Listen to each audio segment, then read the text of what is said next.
Welcome back to Zeeshan Haq Reviews.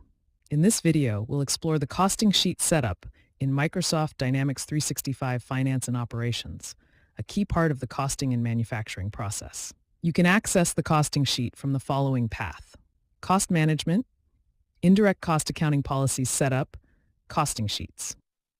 The costing sheet defines how material, labor, and overhead costs are calculated and rolled up into the total production cost of an item. A costing sheet is like a hierarchical structure where different cost elements are organized under a root node.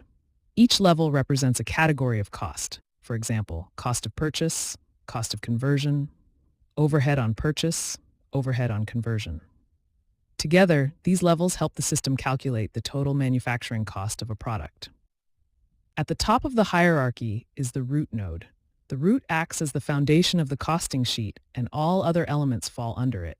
It doesn't carry costs itself, but it controls the overall structure.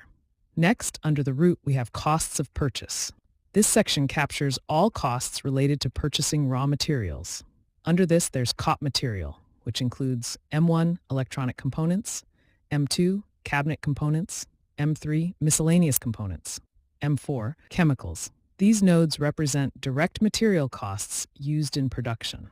Then we have VH1, which represents transport or overhead costs applied as a percentage of the purchase price, for example, freight or import charges. The cost of conversion section defines how raw materials are transformed into finished goods. It includes two main parts: material conversion and labor conversion. Under COS material, we can see several components like M1, electronic components, M2, cabinets, miscellaneous 4, chemicals. These define production material consumption during manufacturing. Under COC labor, we define the human resource costs involved in production. For example, L packaging, L2 assembly, L3 polishing, L4 or 5 cutting. These reflect the direct labor cost required to complete the manufacturing process. Now let's move to the overhead on conversion section. This handles indirect costs that are applied to manufacturing. For example, OVH2, plant overhead, includes indirect costs like electricity, maintenance, or depreciation. OVH3, material overhead, applies internal logistics or handling costs as a percentage of material cost. OVH4, labor overhead, applies additional costs such as supervisory labor or indirect wages based on the rate per process or hour. These overheads can be configured based on a formula, percentage, or rate depending on your costing policy. Now let's understand the business process behind the costing sheet. During production, the system collects all costs related to materials, labor, and overheads.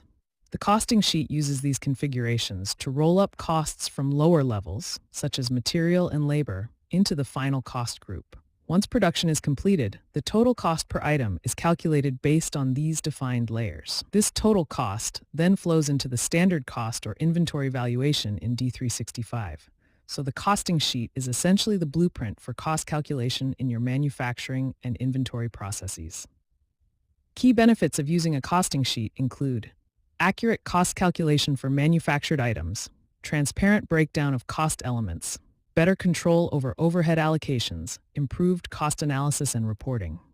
That's all for today's session on costing sheet setup in D365 Finance and Operations. Don't forget to like, share, and subscribe to Zeeshan Haq Reviews for more Dynamics 365 tutorials.